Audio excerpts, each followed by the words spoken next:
AP రాజధాని అమరావతిలో Singapore బృందం పర్యటిస్తోంది. నిన్న సీఎస్ విజయానంద్తో సమావేశమైన సింగపూర్ ప్రతినిధులు ఇవాళ సీఎం చంద్రబాబు, లోకేష్ ను కలవనున్నారు. అమరావతి స్టార్టప్ ఏరియా ప్రాజెక్ట్ పై చర్చలు జరపనున్నారు. ఏపీ ప్రభుత్వ ఆహ్వానంతోనే అమరావతిలో పర్యటిస్తోంది సింగపూర్ ప్రతినిధి బృందం. సీజ్ క్యాపిటల్ నిర్మాణంలో సింగపూర్ సహకారాన్ని కోరడంతో ఏపీకొచ్చారు. నిన్నంతా అమరావతి ప్రాంతంలో పర్యటించిన సింగపూర్ ప్రతినిధులు సీఎస్ ను కలిసి మాట్లాడారు. అమరావతి నిర్మాణంలో నిధులకు ఎలాంటి సమస్య లేదన్నారు సీఎస్ విజయానంద్. అమరావతి పునర్నిర్మాణ పనుల ప్రారంభోత్సవానికి ప్రధాని మోదీ కూడా వస్తున్నట్లు సింగపూర్ బృందానికి తెలియజేశారు. ఇప్పటికే మొదలుపెట్టిన పనులను వివరించి రాజధాని నిర్మాణానికి సహకారం అందించాలని సింగపూర్ బృందాన్ని కోరారు. ఏపీ ప్రభుత్వ ఆహ్వానంతో అమరావతి అభివృద్ధిలో మళ్లీ భాగస్వామిగా మారనుంది సింగపూర్. అమరావతిలో స్టార్టప్ ఏరియా ప్రాజెక్ట్ అభివృద్ధిలో కీలక పాత్ర పోషించనుంది. ఇవాళ సీఎం చంద్రబాబు, మంత్రి లోకేష్ ను కలిసి స్టార్టప్ ఏరియా అభివృద్ధిపై చర్చించనున్నారు.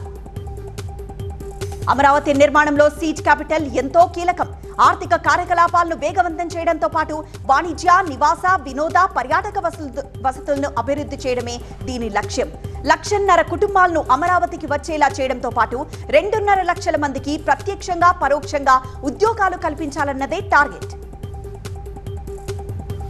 ఈ స్టార్టప్ ఏరియా నుంచే రాష్ట్ర జీఎస్డీపీకి 1,15,000 కోట్ల రూపాయలు వచ్చేలా చేయడమే ప్రభుత్వ లక్ష్యం.